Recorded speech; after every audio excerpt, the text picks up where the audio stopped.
What is up, everyone? Will with Pioneersportcards here. I want to show off our most recent PSA sub that we just got back.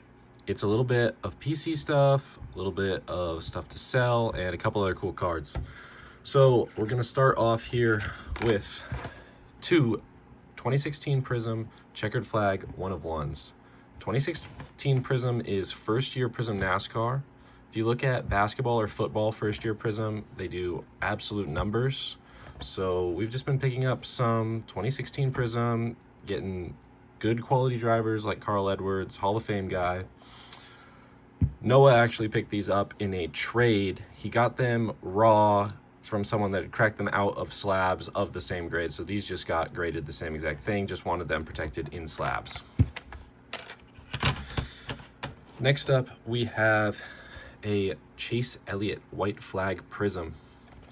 So this one's a PSA 9, but if you look at these back corners, they're notoriously horrible on Prism.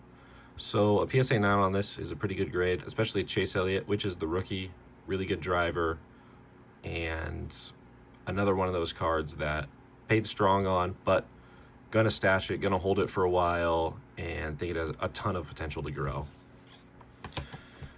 And then a couple 10s here on the Ryan Blaney 2016 Prism and the Brent Cruz optic. So the optic is out of 39, and picked both of these up for just a few bucks, $5-10. Both of them gemmed. Both of them have already sold for $100 each. Now we get into a couple of my PC stuff. First up, 2025 Road to Opening Day Jacob Wilson rookies. Both of these are the green parallel. I bought 5 of these sets, made my money back, and then some on the Nick Kurtz's, which were a bonus for his 4-homer game.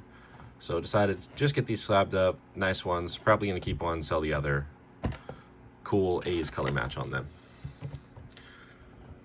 Next up, a PSA 9 on the Sunny Gray Black. This one was a little tough. I thought it looked good. It's really difficult to grade these older heritage refractors. As you can see, the surface is really prone to scratching, and a ton of them are OC. This one is the Black to 66 this year. I picked this up for $9, so cheap one. Was hoping to get a 10, but big Sunny Gray guy, PC Sunny Gray, so that one's gonna stay. This next one is what I think a massive card. It is the Topps AUSL card number 1. So this is 1A. The black parallel is the highest numbered autograph, but still numbered to 10 of Kim Ng. I think that this card has tons of potential. If you look at other first cards from Topps now, I actually bought 80 of these and pulled this myself in the Topps Now. Next up, we got a fun one. This is also a PC card. We bought a box of 2010 Update at the National and decided to rip it and pulled a Josh Bell rookie. The funny thing is, this isn't the same Josh Bell that played for the Nationals and the Pirates. This is a completely different Josh Bell who was pretty horrible. This is a pop 1. I mean, there's so very few PSA 10s of 2010 blacks anyways. But we pulled it, and we're like, wow, this looks clean. Let's send it off. And now we have number 259, Josh Bell, rookie black. Next two are also pulls from the National out of On It stuff. Both these are going to Noah for his Iowa State PC. The Jaden Higgins is numbered to 10 on the City Limits. These are like On It's Downtowns, really sweet cards. And then he's just completing the entire PSA graded parallel series as well. Next, we have the one kind of big disappointment. We must have missed a fingernail on this or something. We both looked over it, bought it at the National. PSA 4 Buster Posey. I bought this for $5. I think they do like 80 to 100 in PSA 10s. We thought it looked pretty good, but obviously must have a fingernail, pretty bad fingernail somewhere if it's getting a 4. But you know, who knows? Maybe we'll chase the PSA rainbow on it. Next, we have a little run here of 4 Giants Heritage Refractors. Picked all of these up for $1 a piece at the National and just sent all of them in. Good show table kind of eye catchers. We set up at a lot of shows in Northern California, so good to have some of the well-known Giants players, Pence, Baumgartner, Panda, and this one, which I think is the coolest one, 2011 Giants win the opener refractor.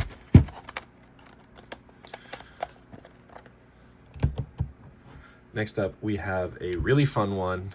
It's the Jimmy Kimmel number /5 on the red first pitch. This one we picked up at the National, kind of took a flyer on it. Obviously, there's no comps on a Jimmy Kimmel red. I mean, there's very few comps on any of the first pitch reds, and even the parallels, they just don't pop up often. And the funny thing about this one here was it was an HGA 9. We cracked it out, and we're like, yeah, let's just get in the PSA slab, get that red color match with the slab. But in between the time that we sent it off to PSA and got it back, Jimmy Kimmel was in the news a lot. So, you know, all press is good press, I guess. Jimmy Kimmel first pitch red. Some of these reds, like the Kendrick Lamar, does crazy numbers. There's a couple other ones that are pretty big. So took a flyer on this. Think that we can do all right. Next up is a Ken Griffey SSP. This one probably should have been left raw. Even a PSA, like raws sell for between 100 and 150.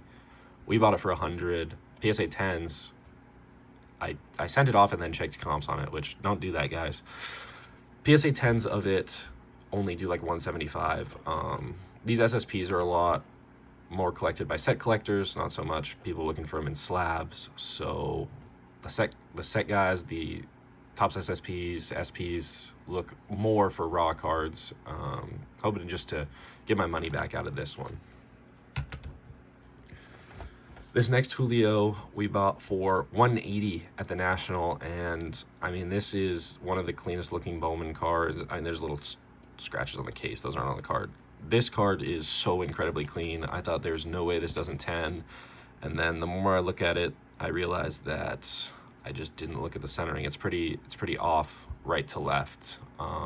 But bought this for $180, already sold it for $250, so made a couple bucks on that one. Nice little flip. Obviously got hot during the playoffs. Had it 10'd, it would have been between a $500 and $600 card, I bet. This next one is my most disappointing card. I thought this card was incredibly clean, and Brian Woo's chrome autos are notorious for being really poor grades. A lot of them are damaged, and this is the orange auto. Being up in the Pacific Northwest, obviously people love Brian Woo. I thought this was a beautiful card. Got it at the National for 240 bucks. Probably gonna hold on to it for a while, back until baseball season starts, because Brian Woo is an absolute stud. These next two are the best wins out of this entire lot. Found both of these Chris Sales in a $3 box at the National. I thought one of them was a little OC, that it was going to get a 9, but for $3, 9s do about 30 bucks. So for $3 plus grading, be fine if it 9s, but got lucky. Both of them 10s. They do between 100 and 150 all day. So nice little come up on those out of a $3 box at the National. Then we have what I think is the best play right now, Topps Chrome Home Field Advantage cards. These are super short printed. They're really tough pulls. Population is somewhere around 200 on them, I believe. Bought this trout for $57. Been just slabbing every single Home Field Advantage Chrome that we get in, regardless, unless it has egregious print lines, slabbing them, 9s, 10s, they're all gonna work. And then finally, we got the Corbin on the PSA 10. I mean, these cards are just gorgeous. Bought the Corbin for 30 bucks. Obviously gemmed it up. It's a nice little come up. The Topps Chrome home field advantages have a really good multiplier on them because of these dark back corners, and obviously they're a chrome card, so they got a lot of print lines, a lot of scratches on them. All right, guys, that will do it. If there's anything you guys saw interesting in our PSA sub, a couple of the cards are already sold, but almost everything else is still available from the sub. Just hit us up on TikTok, Instagram, or Twitter. We have our socials pinned down below. Thank y'all for watching. Make sure you like and subscribe for more content. We're going to be getting tons of PSA orders back. I'm going to try and start hopping on some mail days, some show reviews, and stuff like that.